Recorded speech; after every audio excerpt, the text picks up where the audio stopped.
Bismillahirrahmanirrahim. Assalamualaikum warahmatullahi wabarakatuh.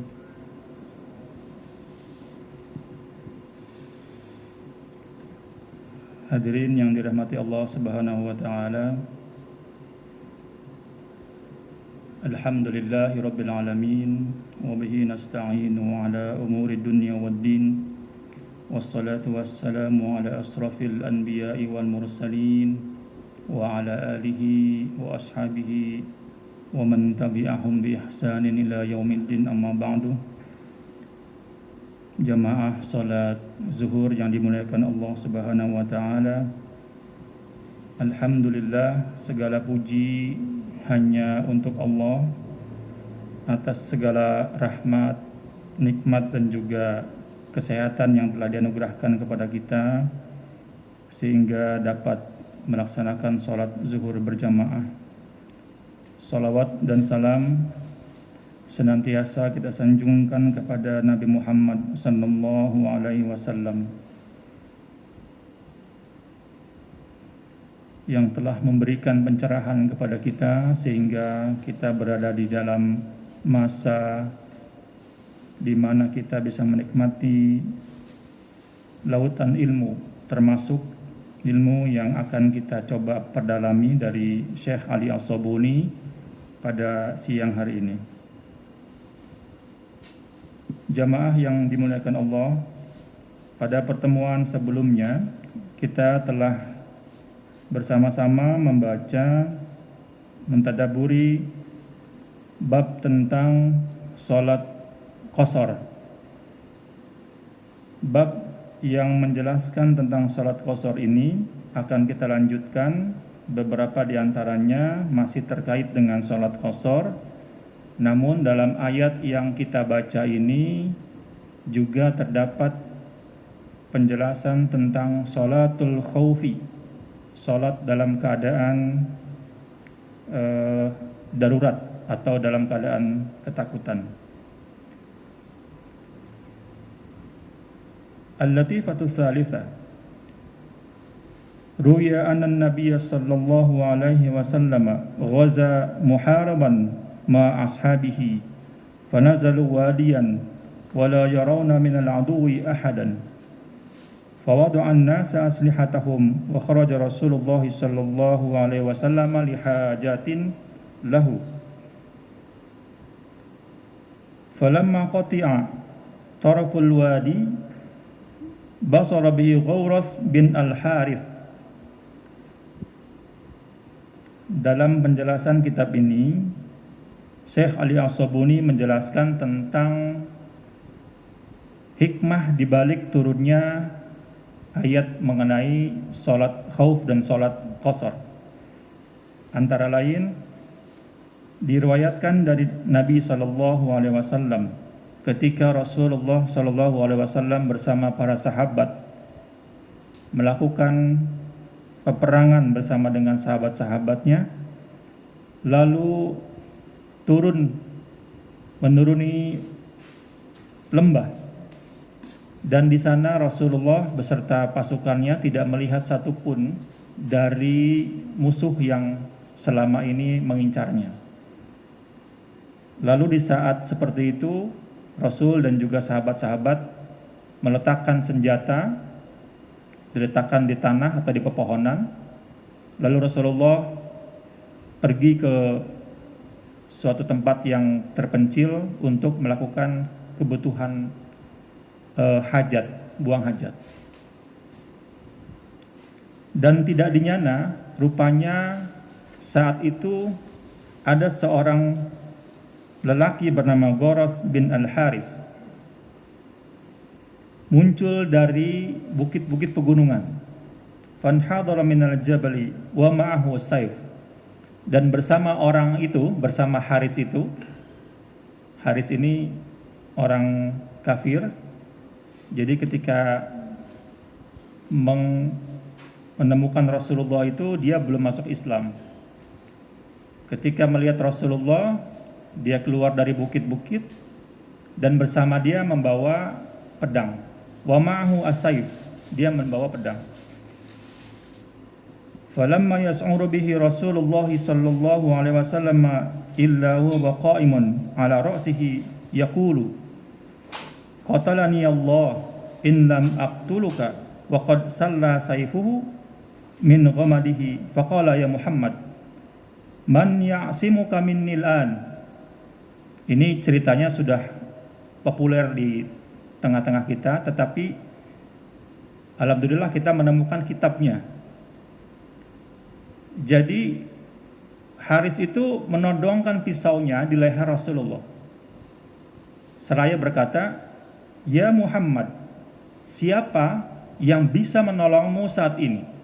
Man ya'simuka minnil an? Siapa yang akan menolongmu saat ini?" Sementara pisau sudah berada di tenggorokan atau di leher, dan saya bisa saja langsung membunuhmu. Apa jawaban Rasulullah? Faqala Rasulullah sallallahu alaihi wasallam, Allahu azza wa jalla, Allah yang akan menolongku. Fa ahwa bisayfi ala Rasulillah sallallahu alaihi wasallam liyadribahu fazalaqat rijlahu wa saqata 'alal ardi. Ketika Rasul mengucapkan kalimat Allah Subhanahu wa taala sebagai satu-satunya penolong, bergemetarlah tangannya Harith, begitu juga gemetar juga pedang yang dipegangnya. Lalu dia terpeleset ke belakang, akhirnya jatuh ke tanah. Fa akhadha Rasulullah sallallahu alaihi wasallam as-sayfa wa qala man yamna'uka minni al-an ya Ghawrath. Faqala la ahad. Ketika Haris itu jatuh, pedangnya juga jatuh. Rasulullah kemudian mengambil pedangnya, lalu mendekatkan pedang itu ke lehernya Ghawrath bin Haris. Rasul juga berkata sebagaimana yang dikatakan oleh Haris di awal tadi, "Ya Ghawrath, siapa saat ini yang bisa menolongmu?" Ghawrath menjawab, "Tidak ada satupun yang bisa menolongku ya Rasulullah, ya Muhammad."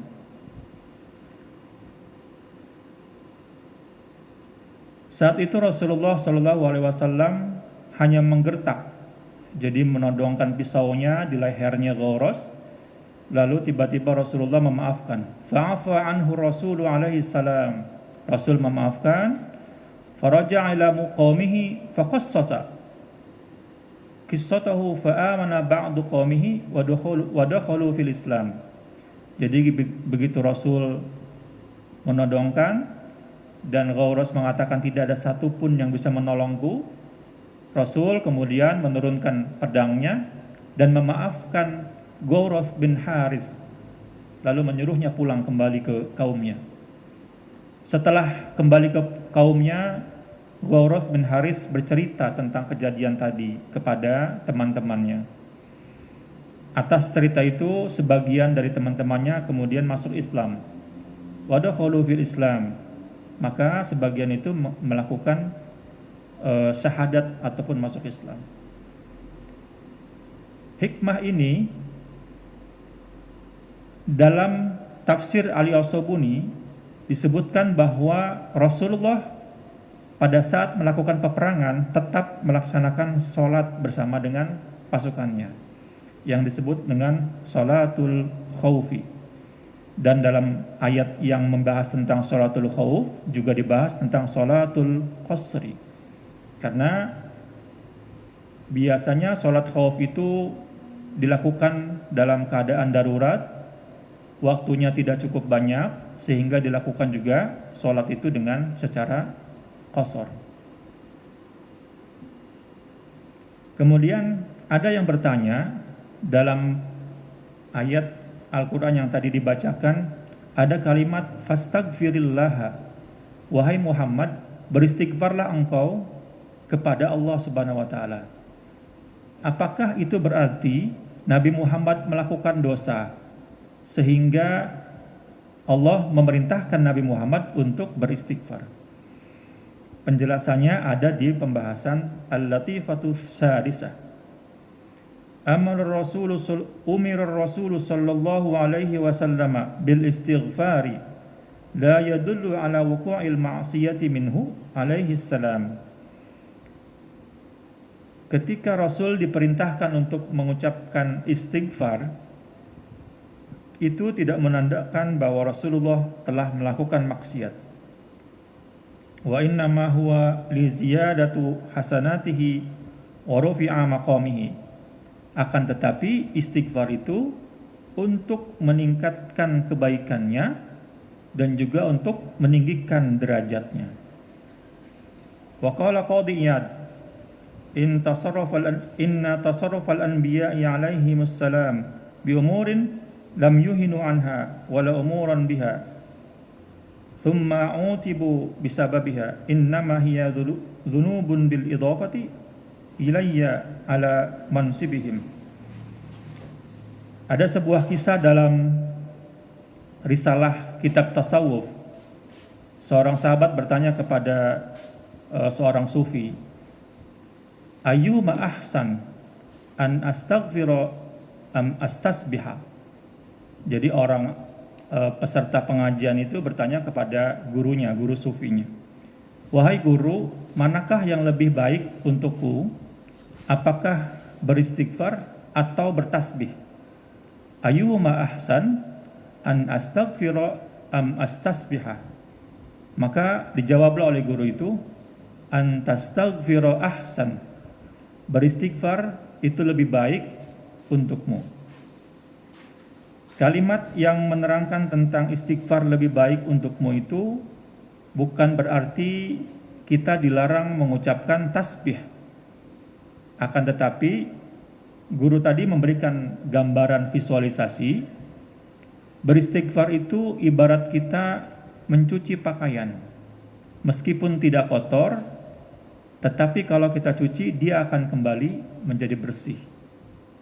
Tetapi bertasbih itu seperti kita memberikan parfum. Kalaupun dia wangi, tapi kalau bajunya kotor, maka mungkin akan terasa gatal di tubuh kita.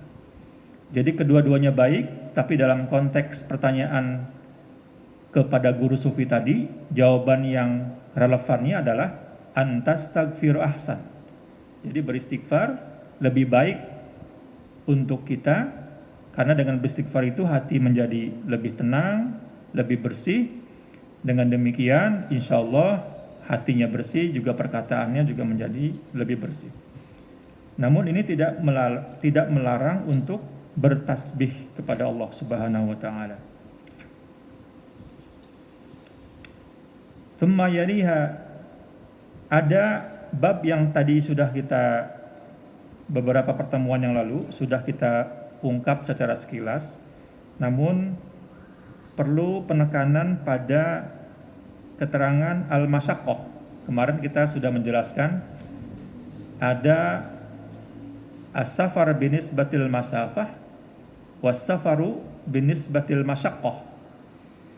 Jadi perjalanan yang berdasarkan panjangnya jalan atau kilometernya jauh. Yang kedua, perjalanan yang adanya kesulitan, masyaqqah. Sebagaimana yang sudah kita bahas beberapa waktu yang lalu, bahwa beberapa ulama berbeda pendapat tentang ukuran seberapa jauh safar itu sehingga kita bisa melaksanakan sholat qashar. Yang pertama, mazhab Ahlul Zahir. Beliau mengatakan anna qalilas safari wa katsirahu sawa'un fi jawazil qasri. Pendapat pertama mengatakan perjalanan itu baik sedikit maupun panjang itu boleh mengkasar salat. Pendapat yang kedua, wa dhahaba asy-Syafi'iyyah wal Hanabilah wal Malikiyah ila anna aqallahu yaumani. Minimal perjalanan yang boleh qashar salat itu adalah 2 hari. Masirata 16 farsakhan.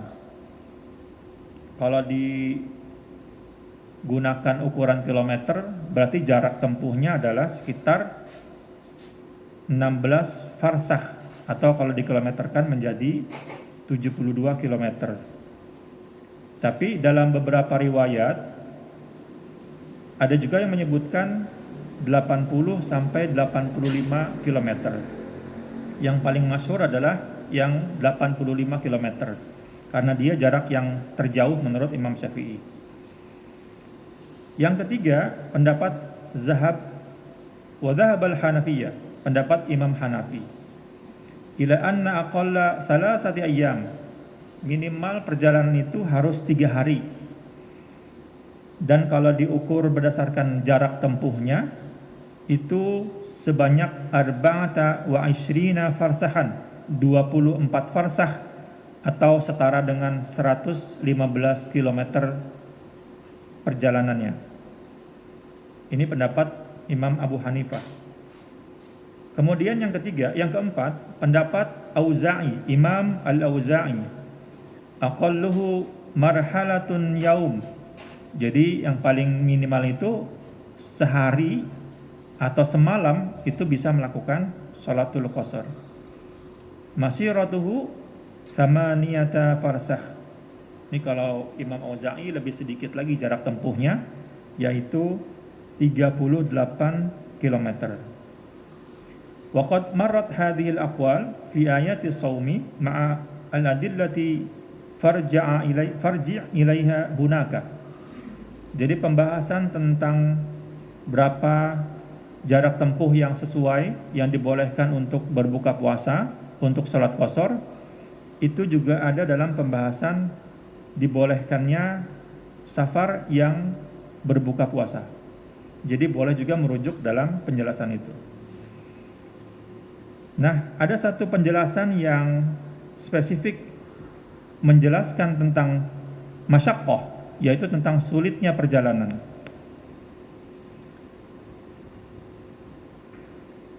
Wa Ibnu Abbas annahum kanu yuqaddirunahu biyaumin. Kalau Ibnu Abbas mengatakan satu hari itu boleh disebut atau boleh dilaksanakan qasar.